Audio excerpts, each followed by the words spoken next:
Students, आज हम अपना नेक्स्ट टॉपिक करेंगे। इसमें चार्ज और एप्रोप्रिएशन में डिफरेंस क्या होता है पहले ये समझेंगे। और ये डिफरेंस मैं इसलिए बता रहा हूँ क्योंकि ये डिफरेंस इतने इम्पोर्टेंट है कि इन्हीं के ऊपर प्रैक्टिकल क्वेश्चन बने हुए हैं आपके चैप्टर में। तो देखते हैं चार्ज क्या होता है, एप्रोप्रिएशन क्या होता है। एप्रोप्रिएशन और चार्ज में डिफरेंस क्या है देखते हैं। देखो, मैं एक लाइन लिख रहा हूँ। अगर कोई चार्ज है तो कंपनी को प्रॉफिट हो या लॉस हो, कंपनी मीन्स है यहाँ पर फर्म, अगर फर्म को प्रॉफिट हो या लॉस हो वो चीज़ पे ही करनी पड़ेगी। एग्जांपल देखो, रेंट। आप किसी के घर में रेंट पे रह रहे हो, आपको प्रॉफिट हो या लॉस आपको देना ही देना पड़ेगा ना वो रेंट, ठीक है। तो वो चार्ज हो जाएगा। अगर कंपनी फर्म को प्रॉफिट हुआ तो दे दो, अदरवाइज कोई प्रॉब्लम नहीं, मत दो। वो होता है appropriation. Example, salary to any partner. Salary partner को तब दी जाएगी अगर पार्टनरशिप फर्म को प्रॉफिट हुआ है। Interest on capital. Interest on capital partners को कब मिलेगा? अगर हमारी फर्म को प्रॉफिट हुआ, अदरवाइज नहीं देंगे। कमीशन टू एनी पार्टनर तभी देंगे अगर फर्म को प्रॉफिट हो, अदरवाइज देने की नीड नहीं है। क्लियर है ये बात। और चार्ज क्या होता है? प्रॉफिट हो या लॉस हो देना ही पड़ेगा, जैसे रेंट देना पड़ेगा, या फिर इंटरेस्ट ऑन लोन।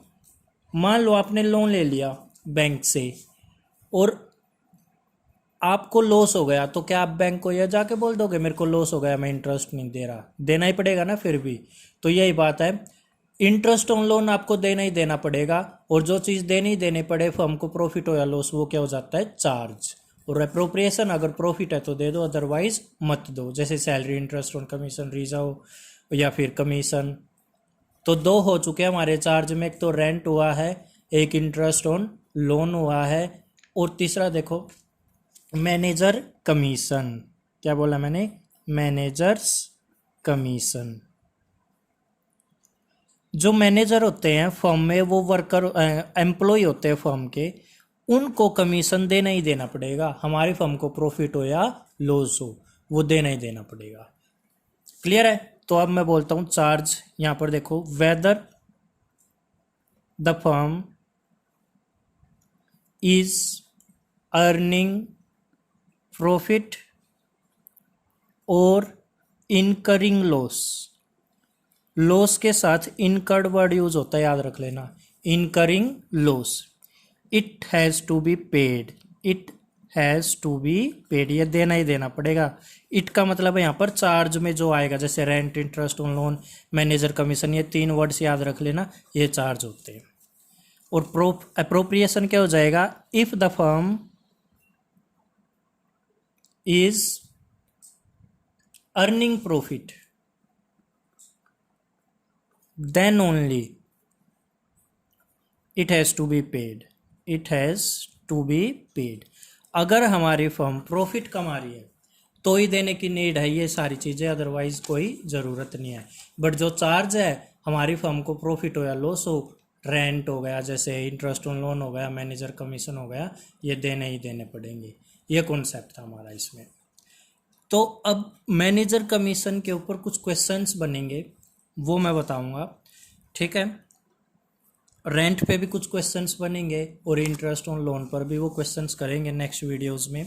हम ये सैलरी, इंटरेस्ट ऑन कैपिटल और कमीशन का क्या करते हैं, इनके क्वेश्चंस हम कर चुके हैं। अब हम ये क्वेश्चंस करेंगे रेंट के, इंटरेस्ट ऑन लोन के और मैनेजर कमीशन के।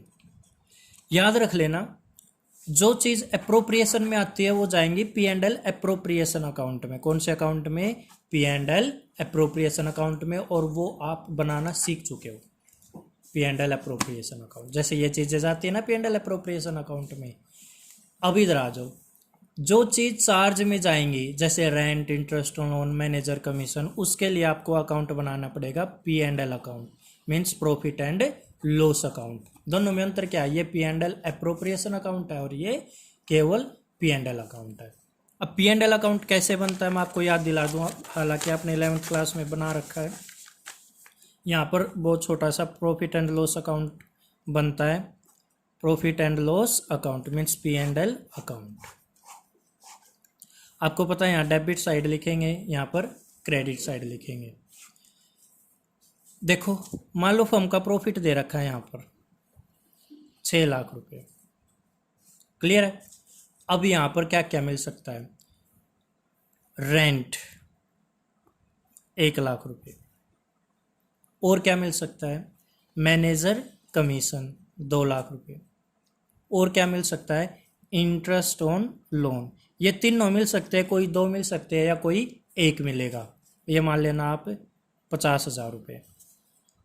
तो आप बताओ ये कितना रह गया, ये 6 लाख इधर भी आएगा इधर भी, क्योंकि 6 लाख इनसे बड़ा है। ये कितने हैं, 3 साढ़े 3 लाख। तो मैं 6 लाख में से 3.5 लाख माइनस कर दूंगा, मीन्स 2.5 लाख रह जाएगा मेरे पास। ये 2.5 लाख यहाँ पर आ जाएंगे,